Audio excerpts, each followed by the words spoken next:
society. Are you picking up what I'm putting down? Oh, I'm not saying it's alien, but it's alien. No, I'm not. This is the Strange Truth podcast with Joe. The purpose of this podcast is to talk about the nature of UFO sightings, to deal with some actual reports and real encounters that people have had that are well documented, as well as to speculate on some of the stranger aspects of it as well. And today we have Trevor and Brian here with us, and as we do occasionally, we will have a man in black in the background. Sometimes we will have unnamed guests on the show who will be our men in black, and we'll continue from there.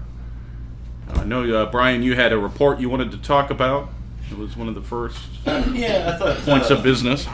I thought we could discuss one of the what I think is one of the seemingly one of the more legitimate cases, or at least one that has a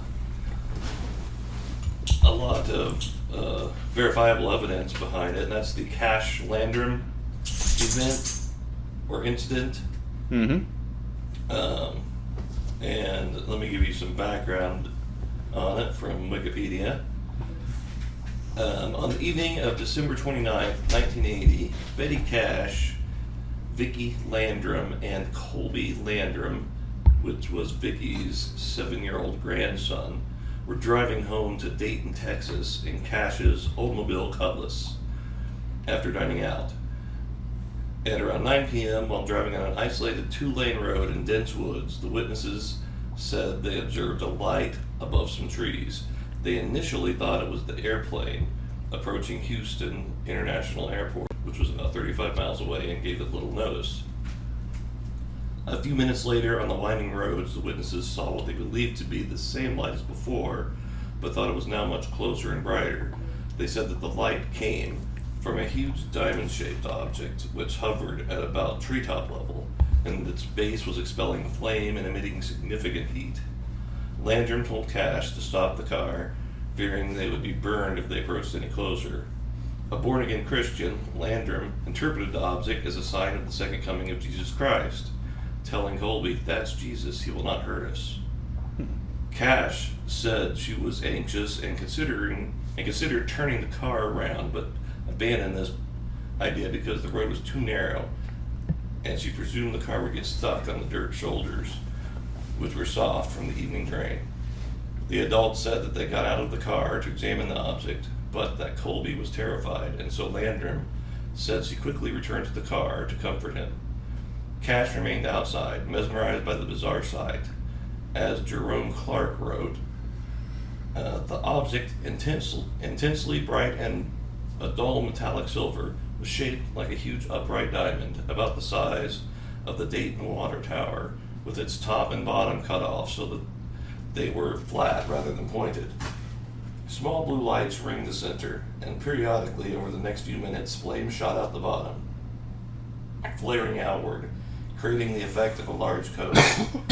Every time the fire dissipated, the UFO floated a few feet downwards towards the road, but when the flames blasted out again, the object rose about the same distance.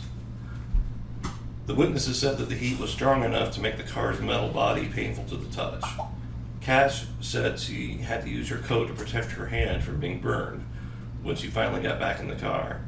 When she touched the dashboard, Landrum claimed her hand pressed into the softened vinyl, leaving an imprint that was evident weeks later. Investigators cited it as proof of the witness's account. However, no photograph of it exists. The witnesses said that the object then ascended over the treetops and rose higher in the sky, and then a group of helicopters approached it, surrounding it in tight formation. Cash and Landrum saw 23 helicopters.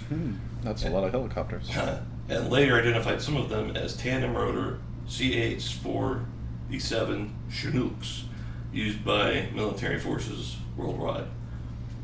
With the road now clear, Cash says she drove on, claiming to see glimpses of the object and the helicopters receding into the distance. From first sighting the object to its departure, the witnesses said that the encounter lasted about 20 minutes, based on descriptions given in John F. Schuessler's book about the incident. It appears that the observers were southbound on Texas State Highway FM 1485/2100 when they claimed to have seen the object. The initial location of the report's object, based on the same descriptions, was just south of Inland Road, approximately at 30 degrees, .926 north, 95.1109 west. Now, the aftermath of this was that they all experienced some health problems. The witnesses claimed that after the UFO and the helicopters left, Cash took the Landrums home, then retired for the evening. That night, they reported all experienced similar symptoms, although Cash to a greater degree. The claim was that they suffered from nausea, vomiting, diarrhea, generalized weakness, a burning sensation in their eyes, and feeling as though they were suffering from sunburn. Over the next few days, Cash said that her symptoms worsened, with many large painful blisters forming on her skin. When taken to a hospital emergency room on January 3rd, 1981, Clark writes, Cash could not walk and had lost large patches of skin and clumps of hair. She was released after 12 days, though her condition was not much better, and she later returned to the hospital for another 15 days. In a 1985 HBO documentary, UFOs, What's Going On, Cash claims she was treated for cancer after being exposed to the radioactive UFO. The Landrum's health was somewhat better, though reportedly both suffered from lingering weaknesses, skin sores, and hair loss. A radiologist who examined the witnesses' medical records for MUFON wrote, "We have strong evidence that these patients have suffered secondary damage to ionizing radiation. It is also possible that there was an infrared component as well." However, Brad Sparks contends that, although the symptoms were somewhat similar to those caused by ionizing radiation, the rapidity of the onset was only consistent with a massive dose that would have meant certain death in a few days.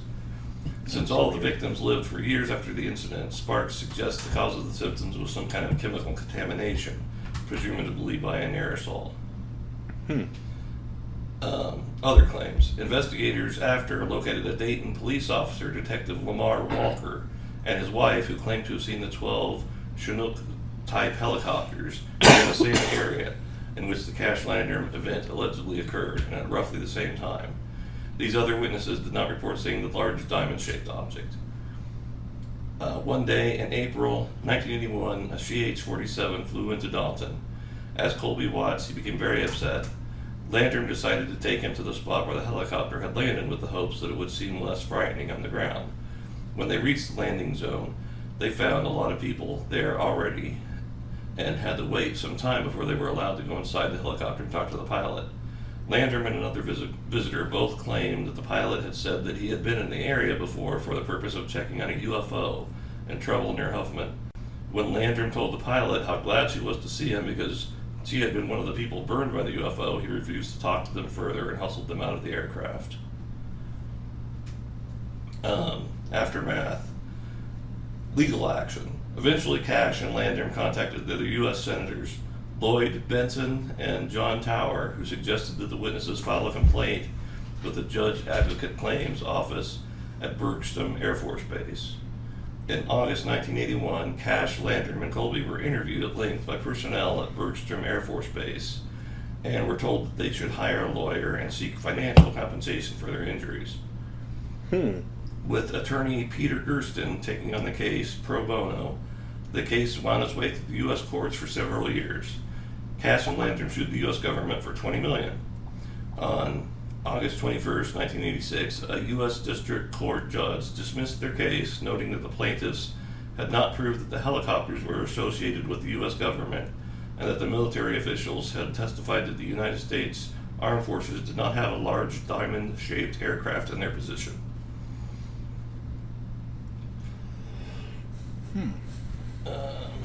Investigations.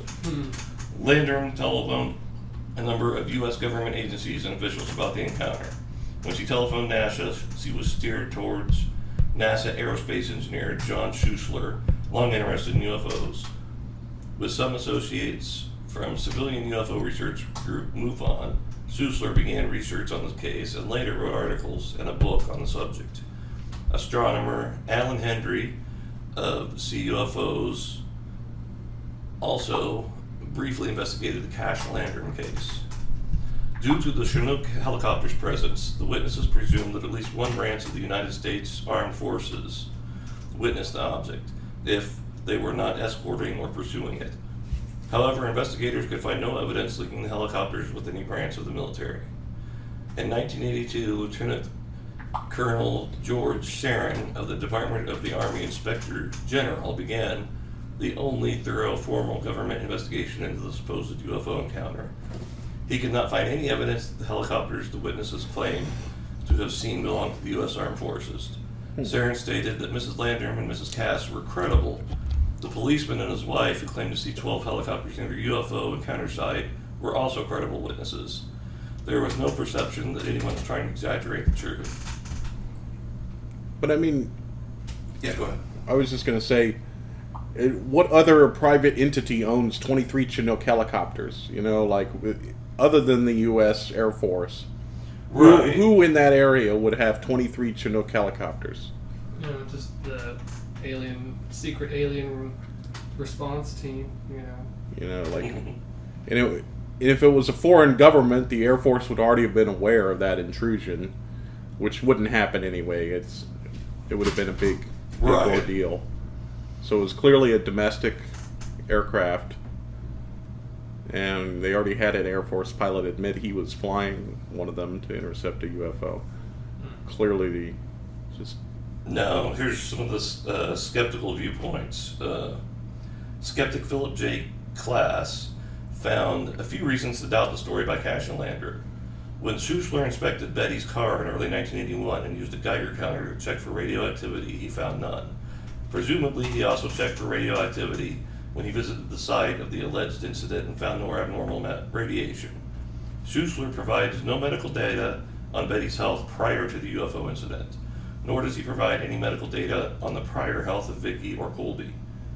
In 1994, UFO skeptic Stuart Campbell suggests that the witnesses may have observed a mirage of Canopus, which lay exactly in line with the road, although it was 26 degrees below the horizon at the time and location. Other UFOs researchers point out that high-energy ionizing radiation of the kind that can cause damage to human beings, e.g. gamma radiation, does not induce radioactivity in objects and would not have been left behind any Right. residual radioactivity in the area. sounds about right. Yeah. Similarly, skeptical ufologist Peter Brooksmith writes, skeptics have always asked a blunt and fundamental question: what was the trio's state of health before their alleged encounter? Brooksmith also wrote, to ufologists, the case is perhaps the most baffling and frustrating of modern times, for what started with solid evidence for a notoriously elusive phenomena petered out in a maze of dead ends, denials, and perhaps even official deviousness. In December 2018, Brian Dunning investigated the case and reported his findings on Skeptoid podcast. He found that Cash's doctor's notes attributed her hair loss to the autoimmune disease alopecia areata, and her other symptoms could be caused by illnesses that started before the incident, and that Landrum's only documented illness is developing a cataract in one eye. Dunning concludes, in my experience, it's completely plausible that Cash and Landrum wrongly but honestly placed blame for their health problems onto whatever they saw, and even pushed the truth a bit, trying to get the Air Force to pay for it. When you believe in your heart that the Air Force did something wrong that harmed you, you don't necessarily feel that it's wrong to exaggerate evidence.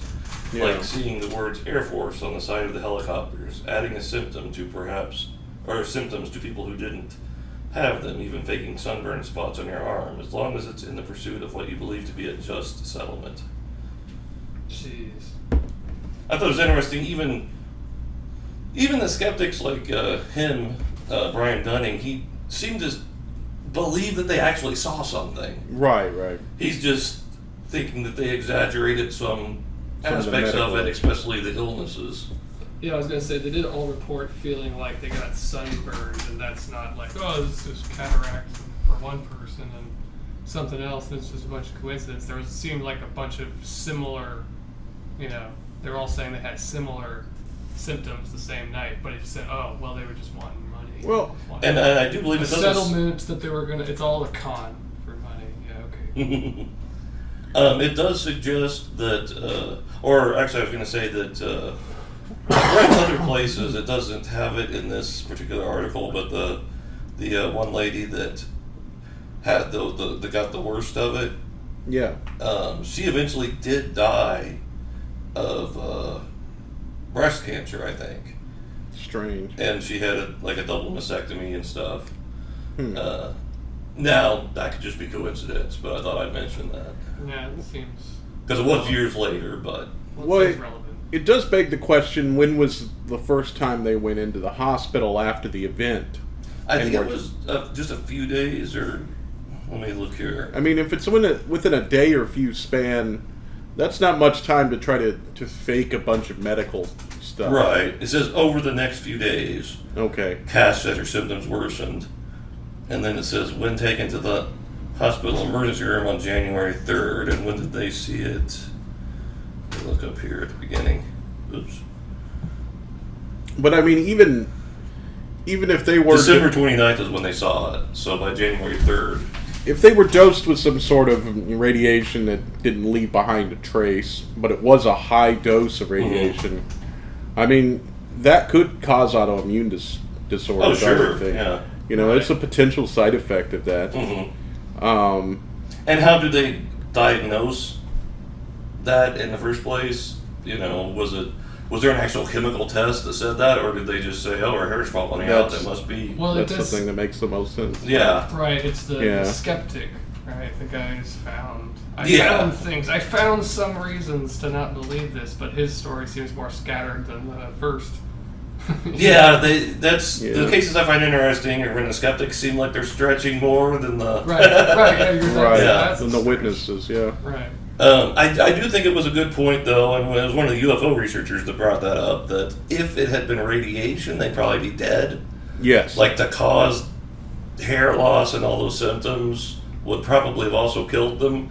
Unless it's some weird alien radiation. Yeah, I mean, who knows, but, yeah. It was He thinks maybe it transdimensional was radiation. something in the air from the exhaust of the craft, which that seems Yeah, that does just seem- as plausible to me. Yeah. Well, and it does seem more like a chemical thing, but just as far as, like, I imagine a particularly high doses of, even if it's gamma rays or what were the other radiation types it was talking about? They mainly talked about gamma rays here. They also talked about infrared. Infrared, yeah.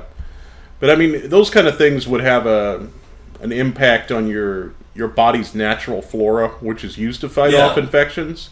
So if you essentially sterilize your whole body, Right. you're killing your immune system basically, because those other good bacteria keep the bad bacteria away. So it could cause immune disorder.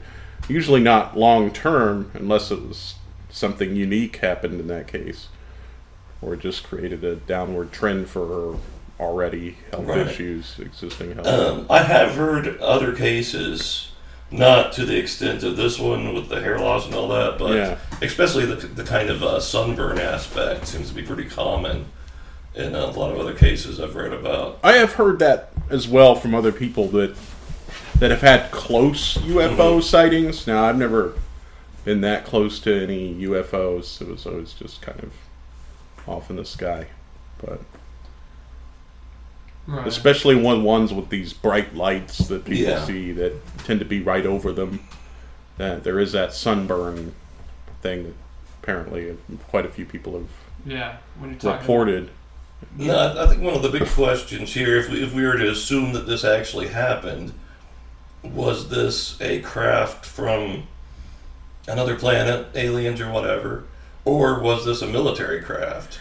Well, and that's the thing, is this sounds more like something that would be an experimental Air Force craft. Yeah, it kind of 'Cause does to me too, just because the helicopters were already there. Yeah, they were there quickly, like a recovery team for an experimental craft. Mhm. You would have helicopters on site that could quickly, if the craft crashed or something went wrong, they could recover it fast.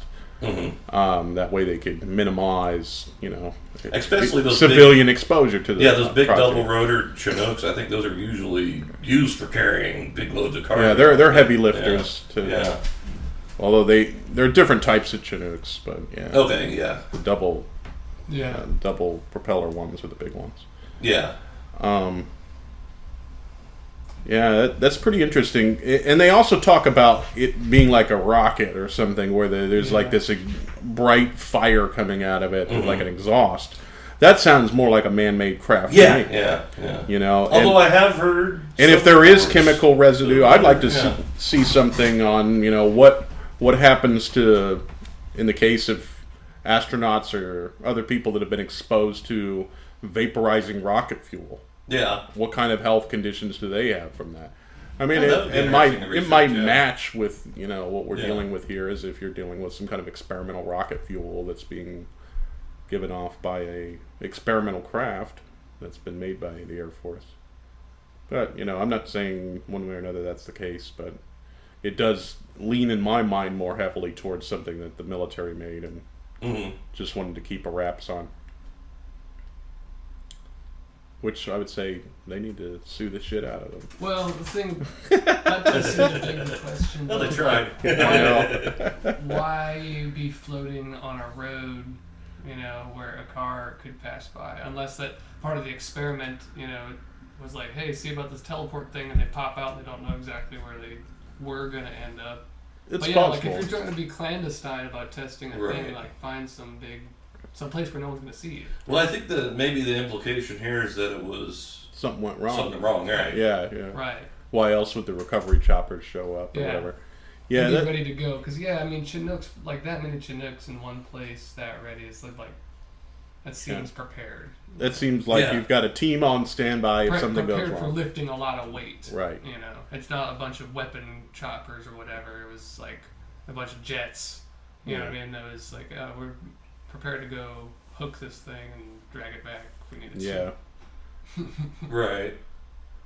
And I just find the story to be very believable, even without all the other evidence. Right. Just the way that they characterize everything, and the old lady saying, if you, the way I've heard it read in written in other statements is he said something along the lines of, now if you see somebody, it's Jesus, don't be scared.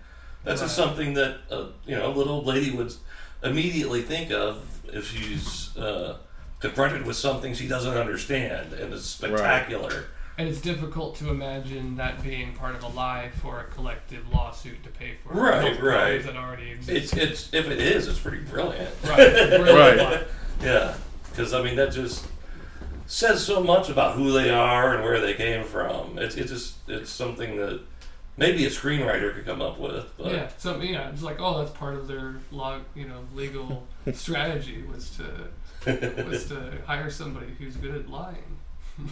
and they had it, especially if this didn't happen at all, then they would have to know that they have no case. Yeah. and But no it sounds like it was case. documented by first responders even. Yeah. That talked about the melted car parts and stuff. Yeah, and you said there wasn't a photo of that handprint on the dash, but I could have sworn, and I'm having a hard time recalling it, but I think I've seen a picture. Somebody just showed me recently, we were talking about stuff, and they're like, hey, have you seen this? And they showed me a picture of a melted dashboard with a handprint. Could be I'm relying on the Wikipedia article. Right, so there's no picture. And I did a quick Google search, just an image search, and didn't see anything. I saw a bunch of simulated, artists' renditions of the description. Yeah. But I was like, where? I thought originally it was one of you who had shown me the photo, but then I'm like, if we're talking about we haven't seen this, I'm like, who showed this to me? I've seen this very recently. I've seen an image like that before on some other similar type of case, though. But maybe I'm stretching too. I mean, mine's very specific. I remember looking at this for a while. It's just very clearly this handprint melted into a dashboard of a car, and it's like I wonder if there's another case. I that think has the I same- think there may be. Yeah. That would be That'd be interesting to to draw look into, parallels. yeah. Because that's the thing, is when you start looking at a lot of these encounters, you find very similar,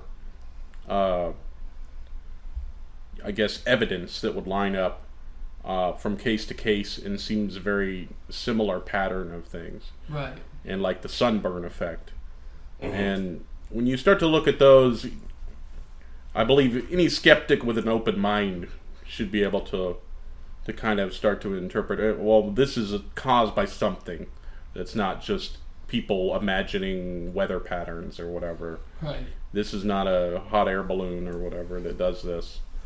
And I think there is definitely like a concerted disinformation campaign against people that do look into this stuff. Well, for sure. And whether that's something from the military-industrial complex or if it's just groups of scientists that feel that this is not fitting into their worldview and they want to push it out of the mainstream. Either way. It seems too concerted to me. It seems too funded. Yeah. And it also seems a bit scattered.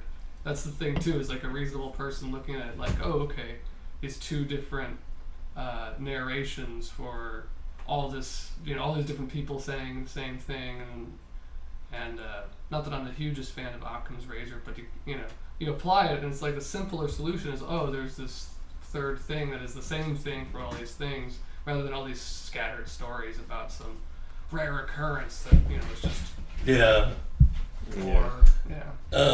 The other also they're liars and con artists and also weather balloon and also swamp gas.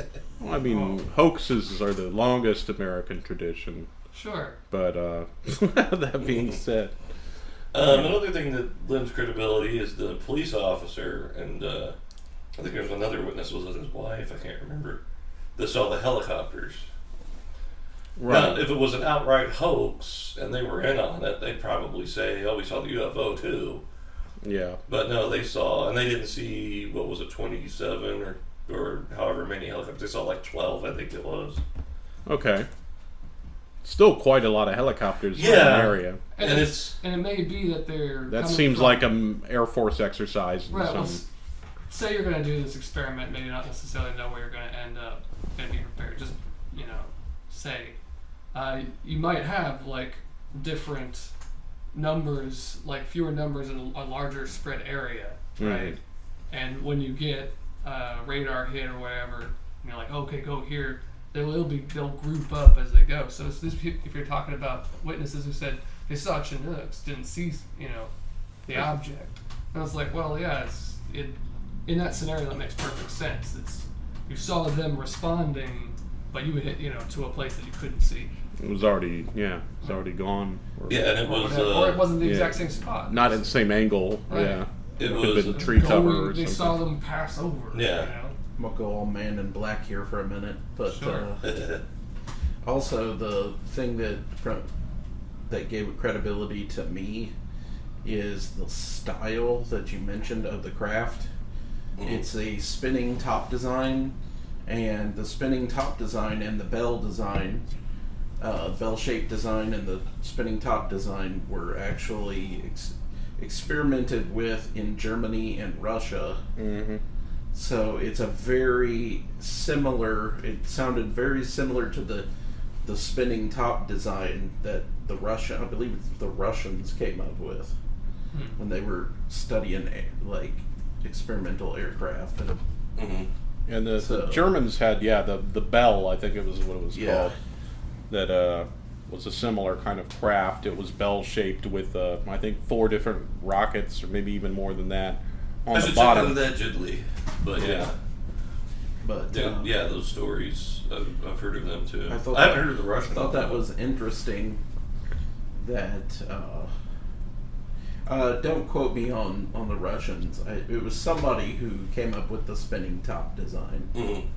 I think it sounds Russian, familiar, but I don't. Yeah, I don't really recall. But don't quote me on that. German aerospace technology was well advanced of any other nation on the earth at the end of World War II. They had a lot of... We don't know if they had interaction with extraterrestrials either, and that's where they got the ideas. Yeah, well... Or were perhaps even just trying to mimic things they were saying. Yeah, a lot of the modern UFO era kind of started back then with the Foo Fighters. Yeah. Which was the little balls of light that would follow the aircraft. Yep. Those were reported by lots of Air Force pilots at the end. And it was actually reported on both sides. Interesting stuff. Yeah, there was a couple times where they thought they were like Japanese Zeros invading and stuff like that. There was concern that mobilized the Air Force because of those. Mm-hmm.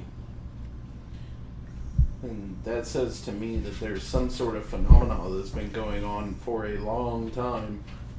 You know, it's even before we had jetcraft or any kind of, you know, really modern technology, we were still flying propeller-based planes, and yet you still have these beams of light following and like doing all sorts of, you know, acrobatic maneuvers that like the plane can't do. The plane can't make that. Oh, yeah, there's interesting accounts all the way through history. Even one of the more famous ones is Christopher Columbus saw strange lights when he was coming to America. Which, of course, some people have tried to explain away as maybe he was seeing distant fires. Yeah, I've actually read the letters of Christopher Columbus, and he does mention that. It sees it as like a good omen or whatever, a good sign of all this stuff. But yeah, the sailor can't recognize fire on land in the horizon. It's like, oh yeah, okay. Well, he did think it was India too. So. He also did think it was Probably wasn't the brightest guy, but yeah. He wasn't the brightest guy. He was very tenacious. Yeah. But there's you know, of course, accounts going all through history of strange objects, some of which sound a lot like the craft we see today. Some of them just sound bizarre. Right, yeah. And I think a lot of it comes to the culture. Like in the 1800s, people saw the mysterious airships here in America, which they described as, you know, kind of big zeppelins flying around, basically because that's most likely, the way I think anyway, is that's what they were familiar with, so that was the easiest thing for them to describe it as. Right. Some sort of lighter than aircraft. Mm-hmm. Right, and that shape and that big, you know, cylindrical,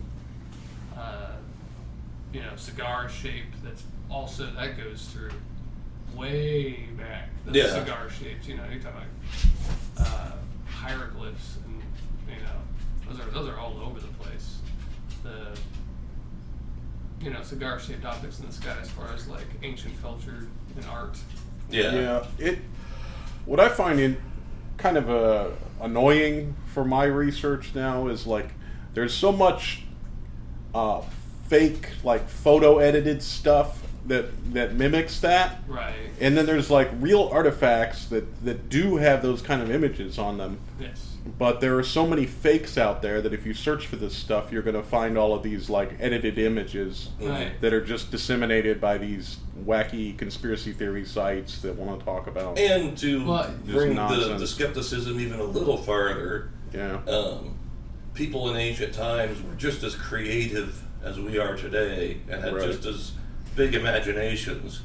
So, especially when you're talking about like cave paintings and things like that, it's hard to know if it's something they actually saw or if it's, you know, their version of science fiction. Right. Well, that's possible too. Yeah. Just to throw in the little skepticism. Right. Though, on the other side, if you're thinking about, you know, that's also one of the, you're saying there's been so many edited photos coming from all these conspiracy sites. And while I believe there's probably a lot of people that are, I don't know why somebody would do that, other than to obfuscate something, or to just, I mean, I can see some trickster just doing it for trickster purposes, but also, imagine you're a disinformation, you know, organization. Right. And you have something like that, and that's one of those things that you don't want people to believe in. We'll make a whole bunch of tadpole crap a lot of stuff that's there. Easily debunkable. Make that the loudest stuff, the first stuff on Google, make that what you find is nonsense. And so this subject becomes associated with nonsense. And it would really, there was like 3 or 4 things that were worth looking at, but now there's 1,000 things that are garbage. And speaking of fake news, going back to the 1800s again to bring the skepticism back into it. Yeah. Those newspapers were not very reliable. There was a lot of yellow journalism. And while I believe that there probably was an origin for these sightings. I think it goes without saying that some of them were just newspapers hearing about other ones and like, oh, we've got to have one in our town, so they make up something. It's possible, yeah. Yeah. Yeah. And So, some yeah, of them it's- could have been celestial events like comets or asteroids that just Sure. Yeah. were interpreted as angels falling from the sky or something as well. I mean, there's definitely a lot of that folklore, but I think you get a lot of that weird, contradictory folklore when you do have these events, because when people encounter unexplained events, they all kind of invent a different story that suits their worldview to it, Right. because they don't have any other way to explain what happened, Right. because it's kind of out there, you know. It's kind of beyond their normal perception of reality, so they try to shoehorn it in somewhere, and that's why you get some people that say that like the woman in the car that thought it was Jesus coming down, and Right. you know, things like that. I think you're going to get those kind of reactions. Yeah, and it makes you wonder if she was the only one that saw it. Would she have gone on to say, I saw an angel or something afterwards? Right. And never associated with UFOs at all. Well, Right. except she put her hand through the Well, cover yeah. and developed breast cancer. Well, and there were other witnesses there that And saw a demon. and the other witnesses probably Yeah. had a different story, and maybe that's why she eventually Right, that's what I was thinking. If it had Kinda. just been her, maybe she would have Yeah. still have a religious angle on it. Right. Yeah, the most likely, I would think. Mm-hmm. And to talk quickly about the like disinformation that we're talking about, like with the all these edited images, that there's kind of like two ways that, you know, an intelligence agency would approach, or really just anybody in general approach obfuscating something. The one more common way is to just hide something and cover up any trace of evidence that leads to it. The other one is when you know you can't really hide something, you create a needle in a haystack. Right. So you Yeah. create as much of it as you can so that it becomes mundane and nobody pays attention to it. You know, you just overwhelm everyone with it. Yep.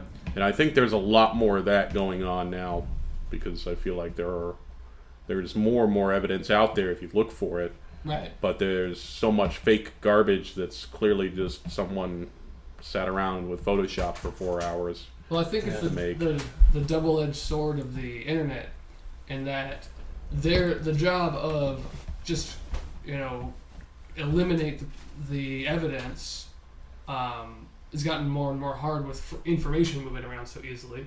Mhm. But then it also makes the other side of that much more easy, you know, because it's so easy to produce content, you know, and you know, that's something that's actually, so yeah, I could see that that's gone a different way from the older, older way, where it was like much easier to just make a document disappear and then you're done. Yeah, But- back in the day when most people didn't have cameras on them at all times, you know, Right. it was easy to just go send some thugs to intimidate a witness, or Right. Yeah. just show up at the site and clean everything up before anybody else got to look at it. Right. And, you know, those are actually a lot of the stories around 1947 with Roswell and, like, events that happened around the same era. You see that, you know, those men in black show up to try to cover everything up and things like that. But we don't see that anymore, because I don't think they need to do it anymore. Yeah. They just they probably even fund or control certain conspiracy organizations. Oh, to yeah. just Oh, absolutely. Probably the put that information out there. quantitative majority. Yeah. I would venture Well, to guess. Yeah, like To I make sure that they make sure that brought they up are before, the biggest voice. that story of what's his name, Benowitz, I think, the guy that was pretty much just driven insane by I forget what agency it was, whether it was the CIA or whatever. But yeah, that's I think it was pretty well CIA. documented. Yeah, and like the documentary and the book, Mystery Men or Mirage Men, I think that's what it is. Mirage Men, yeah. Yeah. That's an interesting one there. Mm-hmm. I mean, that just shows the links they'll go to cover up just the regular stuff they're doing. They'll Yeah. make somebody think that they're seeing really bizarre things and give them a crazy story to make them sound crazy and then eventually drive them crazy. Yep, and that's a weapon that seems to get used a lot. Is just, hey, drive a person mad.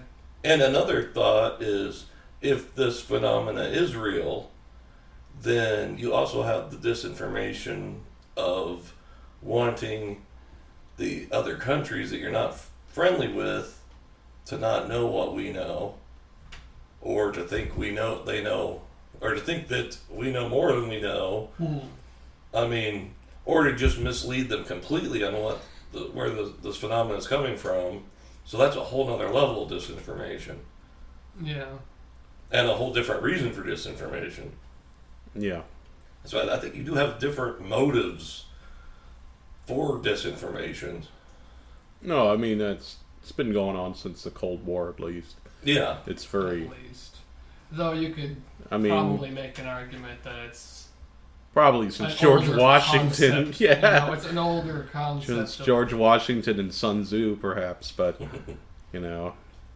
Just the concept of disinformation, even if it's not specifically about UFO. Why would you do it? Well, it's a control mechanism in some way or other. Well, it's what Sun Tzu talked about, is you fight the war around the battle. Right. Like you don't want to actually have to ever put anyone in any danger on the field. So the trick is to, screw with the other army as much as possible, cut off their supplies, demoralize them, Yeah. Then feed them a bunch of bullshit, Or just, Till they give up and they don't want to fight, Propaganda reasons, too. I was reading recently about, there's these old stories that George Washington had talked to an angel. Right. And there's some pretty good evidence that it was all just a big propaganda piece. Mm-hmm. This angel comes and tells him, America will be this great land and blah, blah, blah. Right. And, it does really read like that. It almost reads like, something from the Bible. Of, in the future, your country will be a leader, and, And, so, back then there was mysterious paranormal stories used even for just propaganda purposes like that. Yeah. All right. That's what I was saying, though. It's like, we're gonna, why disinformation? Well, disinformation is propaganda. It's a lie that the person lying sees something they're benefiting in some way in which there's, they want to do that. That's furthering the idea of the divine blessedness of the United States and the American way, and God bless America. Quite literally, he is visited by an angel. Right. Yeah. Just sitting up there with Jesus Exceptionalism. and Santa Claus all eating ice cream together.